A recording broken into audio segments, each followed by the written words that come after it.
nous avons sur toute la région 230 candidats, ils sont tous issus du monde du travail, hein, des ouvriers, des employés, des enseignants, des chômeurs et des retraités, des techniciens d'industrie, voilà. Donc notre liste, elle s'appelle « Faire entendre le camp des travailleurs ». On y tient à cet intitulé, parce que les travailleurs, finalement, on les a vus pendant cette pandémie monter au front, comme dit Macron, notamment ceux les plus mal payés. On a vu les soignants, les caissières, les aides à domicile, les femmes de ménage, les éboueurs, les ouvriers, les intérimaires, qui étaient parfois au risque de leur vie, qui ont travaillé dès le départ sans masque, sans gel, en prenant les transports en commun, voilà. Donc pour nous, on s'adresse dans cette campagne aux travailleurs. Les travailleurs, ce sont eux qui font tourner la société au quotidien, et ils ont montré justement qu'ils étaient indispensables pendant cette pandémie et qu'ils le sont toujours.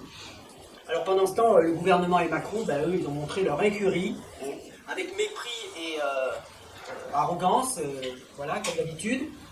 Mais au-delà de ce gouvernement, et puis du petit monde politique, on veut montrer quand même que cette économie capitaliste, elle a montré à quel point elle a été incapable de répondre aux défis posés par un virus. Et depuis des années, le personnel hospitalier dénonce les fermetures de lits, les suppressions d'emplois. Eh bien, ils avaient raison, parce que depuis un an, on voit à quel point les hôpitaux sont dans un état lamentable, le manque de lits de réanimation, etc. Mais depuis, eh bien, combien ils ont ouvert de lits de réanimation? Combien ils ont créé d'emplois? Eh bien, zéro. Voilà, ils ont fait applaudir les soignants, mais ça n'allait pas plus loin. Alors, les scientifiques, ils ont été capables de trouver un vaccin très rapidement, à un temps record, mais les laboratoires pharmaceutiques, eh bien voilà, il y a une poignée d'individus qui, à la tête de possédants, à la tête de l'industrie pharmaceutique, qui ont décidé que c'était avant tout leur profit et qu'il n'était pas question de faire des vaccins très rapidement pour la population mondiale, puisque vous voyez dans quel état se trouvent bien des pays, et puis en France aussi. Donc il y a pendant ce temps des millions de morts, des milliers et des milliers de morts, tout ça pour qu'une poignée, eh bien, elle continue à s'enrichir, une poignée de capitalistes. Alors dans cette société folle, des vaccins qui peuvent sauver des vies finalement sont rationnés, parce que les trusts et la propriété privée des trusts, voilà le résumé du capitalisme, et ça marche comme ça dans tous les domaines en vérité. Alors vous savez, la semaine dernière, Biden a provoqué le buzz, toute la gauche s'est félicitée de ce qu'a dit Biden. D'abord, c'est un effet d'annonce, on verra ce qu'il fera plus tard, mais même si ça finit par se faire, au bout d'un an et demi, c'est vraiment... ça laissera de toute façon les laboratoires pharmaceutiques continuer à faire des profits, et avec la vaccination mondiale, voilà, il est la question de les contraindre à quoi que ce soit. Eh bien, nous, on pense que justement, pour les contraindre et pour faire face à cette catastrophe sanitaire, eh bien, il faudrait développer rapidement des installations partout dans le monde, des usines qui fabriquent le vaccin, et comme ils ne le feront pas, eh bien, je crois qu'on l'a déjà dit, Nathalie Arthaud l'a expliqué, nous sommes pour l'expropriation de ces grands groupes pharmaceutiques qui aujourd'hui conduisent le monde dans le mur et sont responsables de milliers de morts. Alors la crise sanitaire, elle a aggravé aussi une crise économique qui était toujours là, qui était déjà là. Vous savez, beaucoup de familles ouvrières ont plongé dans la misère, il n'y a qu'à voir les queues au restaurant du cœur,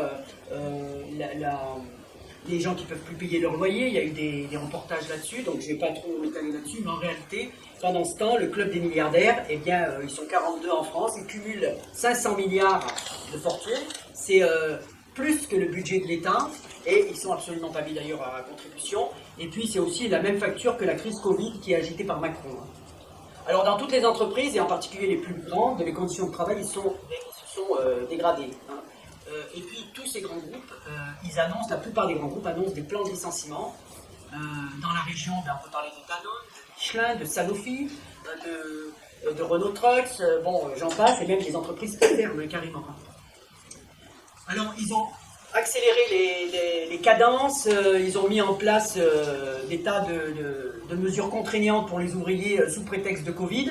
Et en réalité, pendant que d'autres sont au chômage, sont licenciés, eh bien d'autres ne travaillent pas dessus la tête. Par exemple, dans la place Surgy, les ouvrières, elles doivent s'occuper de 10 à 12 machines en même temps, pendant que leurs fils ou leurs voisins sont au chômage. Vous voyez l'ineptie de ce système.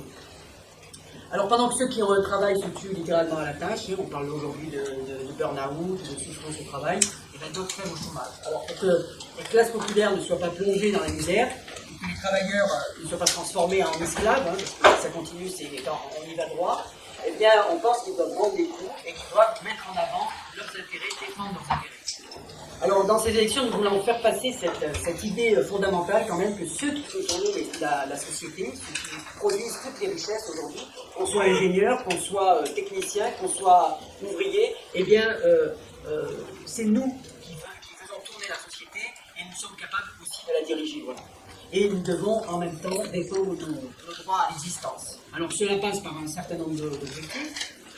On défend contre le chômage donc, qui pourrit la société et qui va sans doute s'aggraver. Vous avez entendu les annonces et tous les économistes sont assez pessimistes là-dessus, même après le Covid. Ce chômage qui menace la jeunesse, son avenir, eh bien, les travailleurs devront imposer la répartition du travail entre tous, sans toucher au salaire. Voilà, s'il y en a qui sont au chômage et qui attendent du boulot, ben, il y a du boulot par-dessus la tête. C'est pas la peine de subventionner les entreprises pour créer je ne sais quoi, comme font la plupart des politiciens. En réalité, le travail, il est déjà là.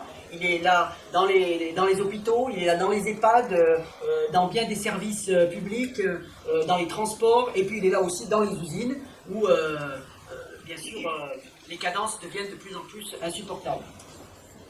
Alors, il y a bien sûr cette défense des intérêts immédiats, mais il y a surtout d'aller plus loin, parce que ça ne suffira pas. On voit bien que ce système, il est plus réformable, il n'est pas réformable, et qu'il faut qu'on se pose le problème de changer ce système capitaliste. Et nous, on est pour renverser justement ce système capitaliste, et que ceux qui produisent tout gèrent eux-mêmes la société.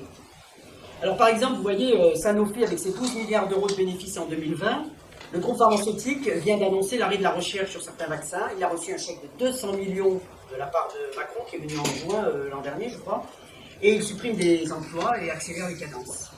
Alors des milliards de bénéfices, des aides publiques qui ne servent finalement ni à investir, ni à produire, et qui vont, là aussi tous les économistes, c'est pas Tourrière qui le dit, vont servir à alimenter la spéculation, au risque d'un nouveau krach, hein, puisque on nous alerte bien souvent dans les journaux sur le risque d'un nouveau krach, tellement la bourse flambe et la bulle spéculative grossit.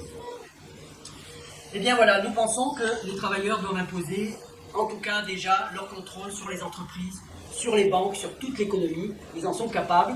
Hein, c'est une question de confiance en nous, en fait. Aujourd'hui, on baisse un peu la tête, on dit rien, on a un peu peur, mais vous savez, la colère, elle couve, et on pense que ce système, il a fait son temps. Alors, c'est cette dictature en fait qui est imposée par les capitalistes dans les conseils d'administration, c'est là qu'ils décident de l'avenir de régions entières, si on licencie, si on fait une usine, etc., eh bien elle devient vraiment insupportable.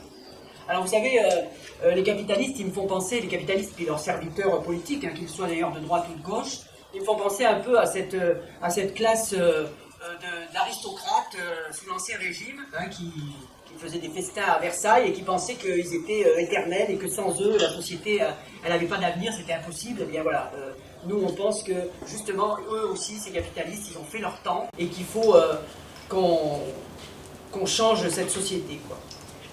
Alors, dans cette campagne, nous voulons nous adresser d'abord à ceux qui sont révoltés, hein, ceux qui ne se résignent pas, qui redressent la tête, et ils pourront le faire en tout cas en votant pour les listes lutte ouvrière, hein, pour affirmer clairement que les travailleurs qui assurent tout le fonctionnement de la société, eh bien, ils doivent aussi la diriger.